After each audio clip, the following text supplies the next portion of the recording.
Hello everyone. ராஷ்டிர பாஷா ஸ்டூடெண்ட்டுக்கு பாத்திர பரீட்சை அதில் நம்ம ஏற்கனவே இப்போ ஜீவன்லால் பார்த்துருக்கோம். இப்போ அது கூட குரு மகந்த் இதை பார்த்துருவோம். இது ரெண்டுமே இம்பார்ட்டண்ட். இது ரெண்டுத்துக்கும் அதுக்கு 5 மார்க், இதுக்கு 5 மார்க், 10 மார்க் உங்களுக்கு வந்துடும். இது ரெண்டுத்தை மட்டும் தரவாக படிச்சுக்கோங்க ஸ்டூடெண்ட்ஸ். இது உங்கள் புக்கில் பேஜ் நம்பர் 112 11th கொஸ்டினுக்கானது. உங்களுக்கு அதை படிச்சுக்கோங்க. ராஷ்டிர பாஷா ஸ்டூடெண்ட்ஸுக்கு 11th கொஸ்டினுக்கான பாத்திர பரீட்சைக்கு ஏகாங்கி அதோடைய 5 மார்க்கு அதோடைய செகண்ட் இம்பார்ட்டன்ட் போடுறேன். இதை படிச்சுக்கிட்டிங்கன்னா போதும். भारतेंदु हरिश्चंद्र कृत अंधेर नगरी एकांकी का प्रमुख पात्र है गुरु महंत. गुरु महंत गुरुजियोடைய பேரு.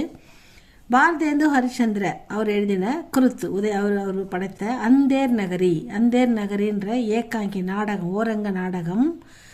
நாடக பிரமுக பாத்திரக குரு மகந்த். இந்த நாடகத்தில் மிக முக்கியமான கேரக்டராக வரக்கூடியவர் இந்த குரு மகந்த். ஏகாங்கி மே ஹமே இத்தனி एकांकी में हम इनकी दूरदर्शिता और बुद्धिमत्ता को देख सकते हैं. இந்த நாடகத்தில் குருமகந்தோடைய தூர்தர்ஷிதா, அதாவது எதிர்காலத்தில் என்ன நடக்கும் அப்படின்னு அறிவுபூர்வமாக யோசித்து செயல்படுறது, அவர் புத்திமத்தா அவருடைய புத்திசாலித்தனம், இது ரெண்டுமே பார்க்க முடியுது இந்த நாடகத்தில் அப்படின்னு சொல்கிறாங்க. தேக் சக்தேகன்னா பார்க்க முடியுது. மகந்துக்கோ மாலும் ஹோத்தாக கி, மகந்துக்கு தெரிஞ்சு போச்சு.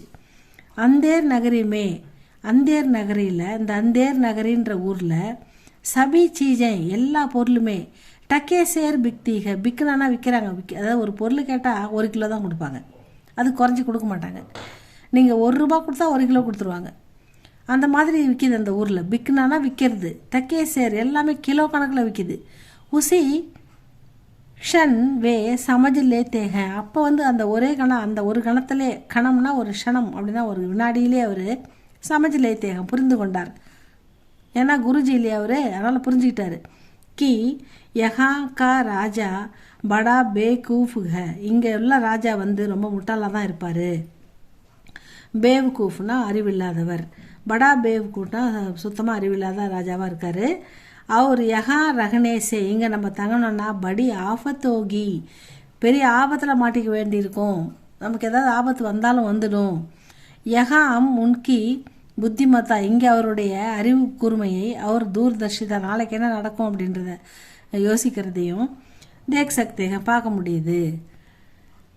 ஜபு தோனோ சிஷ்ய அந்தேர் நகரி சோடுக்கர் ஆனேசே இன்கார் கர் தேத்தேக, அப்போ குருஜி சொல்கிறாரு, இங்கே தங்கினா ஆபத்து வரும், இந்த நகருக்கு ராஜா ரொம்ப முட்டாளாக இருக்கார், இந்த நகரில் இவ்வளோ சீப்பாக பொருளுங்க கிடைக்குது, இங்கே ஏதாவது பிரச்சனை இருக்கும், இங்கே நம்ம தங்கக்கூடாது, நம்ம இங்கேருந்து உடனே போகணும்னு குருஜி சொல்லும்போது அவருடைய 2 சிஷ்யர்கள் கோவர்தன் தாஸ், நாராயண் தாஸ் 2 பேர் இருக்காங்கல்ல, அவங்க 2 பேரும் அந்த சிஷ்ய 2 பேருமே தோனோ சிஷ்ய அந்தேர் நகரி சோடுகிற அந்த நகரத்தை விட்டு ஆனேசே இன்கார் கருதேங்க, நாங்கள் வரமாட்டோம் குருஜி, அட்லீஸ்ட் ஒரு 2 நாளாவது தங்கிட்டு வரோம் குருஜி, எங்களை கூப்பிடாதீங்க, இங்கே எல்லா பொருளும் சீப்பாக கிடைக்குது, இதை கொஞ்சம் என்ஜாய் பண்ணிவிட்டு 2 நாள் பொறுத்து வரமே அப்படின்னு சொல்லி இன்கார்னா ரெஃப்யூஸ் பண்ணுறாங்க.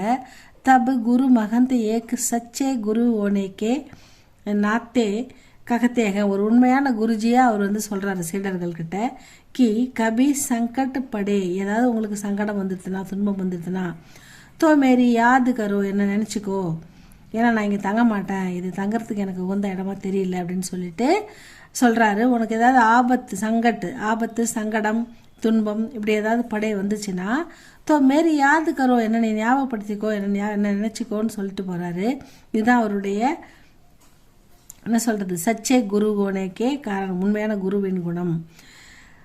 ராஜா கி மூர்க்கத்தாசே, ராஜாவுடைய முட்டாள்தனத்தால் கோவர்தன் தாஸ்கோ சிப்பாகி லோகு பக்கெடுத்தேங்க, சிப்பாகி லோக் அப்பாவியாக ரோட்டில் சீப்பாக கிடைக்குதுன்னு அல்வா வாங்கி சாப்பிட்டுக்கிட்டுங்கிற நம்ம கோவர்தன் தாஸ் கொஞ்சம் மோட்டாவாக இருப்பார், வாட்ட சாட்டமாக, அவரை பிடிச்சி சிப்பாய் பக்கத்து தேகம் கூட்டின்னு போயிட்டாங்க. அவர் ஃபார்ம் சீப்பர் தூக்குலையே சடானேக்கி தயாரி கருத்தேகம் தூக்கில் போட தயார் பண்ணுறாங்க. இப்போ தான் கோவர்தன் தாஸ் சொல்கிறார், ஐயோ நம்ம குருஜி சொன்னபடி இங்கே தங்குனது எவ்வளோ தப்பாக போச்சு, நம்ம உயிருக்கே ஆபத்து வந்துடுச்சே, அப்போ என்ன பண்ணுறதுன்னு அழுது புலம்பி அவர் மனசுக்குள்ளே ரொம்ப வேதனைப்படுறாரு. ஏன்னா அவர் பாட்டு அப்பாவே ஜாலியாக கடத்தரில் கிடைக்கிற பொருளாக வாங்கி சாப்பிட்டுன்னு இருக்கும்போது சிப்பாய் போய் அவர் பிடிச்சின்னு வந்துடுவாங்க. ஏன் பிடிச்சின்னு வராங்கன்னா, அதாவது அந்த தூக்கு கயிறு வந்து ரொம்ப பெருசாக இருக்கும். தூக்கில் போட போகிற அந்த கமிஷனர் வந்து என்னவா இருப்பார்னா ரொம்ப துப்ளாவாக இருப்பார். அப்போ அந்த ராஜா சொல்கிறாரு, தண்டனை யாருக்கு கொடுக்கணும், தப்பு பண்ணவங்களுக்கு தண்டனை கொடுக்கணும். ஆனால் இந்த ராஜா என்ன சொல்கிறாரு தெரியுமா, இந்த கயிற்றுக்கு மேட்சாகிற ஒருத்தனை பிடிச்சி வந்து தூக்கில் போடு அப்படின்னு சொல்லிட்டாரு. அப்படி மோட்டாவாக யார் இருக்கிறாங்கன்னு பார்த்தா நம்ம கோவர்தன் தாஸ் தான் இருப்பார். உடனே சிப்பாய் போய் அவரை பிடிச்சின்னு வந்துடுவாங்க. இதுதான் நடந்தது.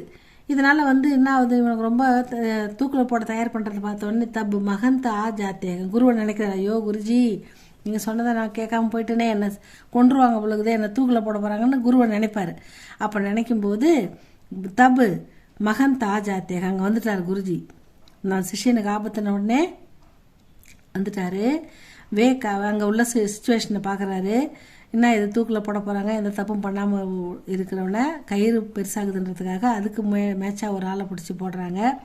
அங்கே நடக்கிற விஷயங்களை டக்குன்னு குயிக்காக புரிஞ்சுக்கணும். இதுலேருந்து எப்படி நம்ம சிஷியனை காப்பாற்றுறது, நாமளும் வந்து இங்கேருந்து எப்படி போகிறதுன்னு அவர் யோசனை பண்ணி அதுக்காக ஒரு ஐடியா பண்ணி ககத்தேக கி எக் சுபகடி இது ரொம்ப சுப முகூர்த்தமான நல்ல நேரம், சமயம் மர்னே வாலா இந்த சமயத்தில் உயிரை விடுறவங்க மர்னேவாலா ஆத்மி சீதே ஸ்வர்க ஜெயகா நேராக சொர்க்கத்துக்கு போயிடுவாங்க அப்படின்னு சத்தமாக சொல்லுவார்.